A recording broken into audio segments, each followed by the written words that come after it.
সর্ষে পোস্ত বাটা দিয়ে মূলোর এই টেস্টি রেসিপিটা অসাধারণ লাগে কিন্তু বন্ধুরা।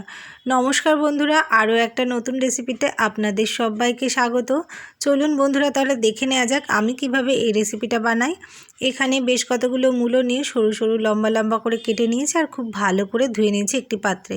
এবার গ্যাসে একটা কড়াই বসিয়ে কড়াইয়ের মধ্যে দিয়ে দিয়েছি খানিকটা সর্ষের তেল, আর ওই তেলের মধ্যে দিয়ে দিয়েছি দুটো শুকনো লঙ্কা ফাটিয়ে, দিয়ে দিলাম 1 চামচ সর্ষে। আর সর্ষে শুকনো লঙ্কাটা একটু ভাজা ভাজা হয়ে গেলে তারপর ওই কড়াই তেলের মধ্যে আমি সব মূলোগুলো দিয়ে দেব।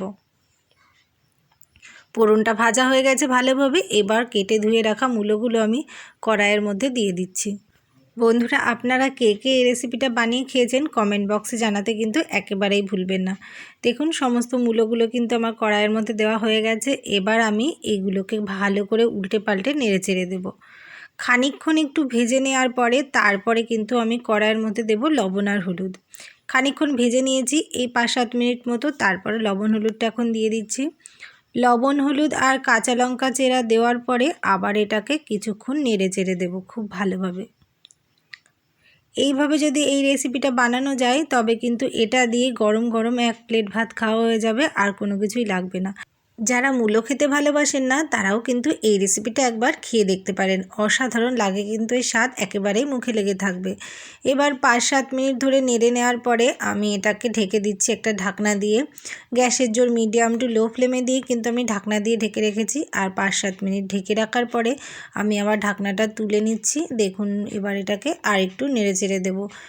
মূলোর যে জলটা বেরিয়েছিল সেটা কিন্তু শুকিয়ে গেছে, আর এটাও হালকা সেদ্ধ সেদ্ধ হয়ে এসেছে।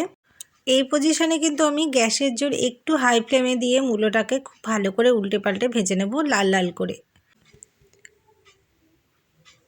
এই 5-7 মিনিট ভেজে নেওয়ার পরে এই পজিশন এসেছে। এরপরে আমি এটাকে আরও কিন্তু কিছুক্ষণ ভেজে নেব। যত বেশি মূলোটা ভাজা যাবে তত কিন্তু এই রেসিপির টেস্ট বেড়ে যাবে। এই সর্ষে পোস্ত বাটা ছাড়াও কিন্তু আপনারা এইভাবে মূলো রেসিপিটা ভাজা করে খেতে পারেন, সেটাও কিন্তু দারুণ লাগে খেতে। দেখুন বন্ধুরা মূলোটা খুব ভালোভাবে ভাজা হয়ে গেছে। এবার এই পজিশনে আমি দিয়ে দিচ্ছি সর্ষে পোস্ত বাটা, আর ওই সর্ষে পোস্ত বাটার বাটিটা ধুয়ে সামান্য পরিমাণ জল দিয়ে দিলাম। এবার এটাকে খানিকক্ষণ আমি কষিয়ে নেব। খানিকক্ষণ কষিয়ে নেওয়ার পরে আমি অল্প পরিমাণ জল দিয়ে দিয়েছি। এবার এটাকে কিছুক্ষণ ঢেকে রাখবো, তাহলে যতটুকু মূলো সেদ্ধ হওয়া বাকি আছে সেটুকু সেদ্ধ হয়ে যাবে। 5-7 মিনিট গ্যাসের জোর মিডিয়াম টু লো ফ্লেমে দিয়ে ঢেকে রেখেছিলাম, আর দেখুন ঢাকনাটা তুলে নিয়েছি, কতটা শুকনো ভাব এসে গেছে এই রেসিপিটার। এবার এটাকে আমি খানিকক্ষণ কিন্তু উল্টে পাল্টে নেড়ে নেব, আর এইভাবে আর একটু শুকিয়ে নেব। সর্ষে পোস্ত বাটা দিয়ে মূলোর এই গামাখা রেসিপিটা কিন্তু আমার সম্পূর্ণ রেডি হয়ে এসেছে। এবার আমি ঝাল লবণটা একটু টেস্ট করে নেব। সব কিছু একেবারে পারফেক্ট আছে, আর এটাও কিন্তু একেবারেই রেডি হয়ে গেছে। এবার এটাকে একটি পাত্রে আমি নামিয়ে নেব। দেখুন বন্ধুরা সম্পূর্ণভাবে রেডি হয়ে গেছে সর্ষে পোস্তর গামাখা রেসিপি। কেমন লাগলো বন্ধুরা এই সিম্পল ভিডিওটা কমেন্ট করে জানাতে ভুলবেন না। যদি ভিডিওটা ভালো লেগে থাকে তাহলে প্লিজ একটা লাইক কমেন্ট করবেন, আর বন্ধুদের সাথে শেয়ার করতে একেবারেই ভুলবেন না। বন্ধুরা আপনারা এই রেসিপিটা কে কে বাড়িতে বানিয়ে খেয়েছেন কমেন্ট বক্সে জানাতে একেবারেই ভুলবেন না, আর আপনাদের কেমন লাগে খেতে সেটাও কিন্তু অবশ্যই জানাবেন।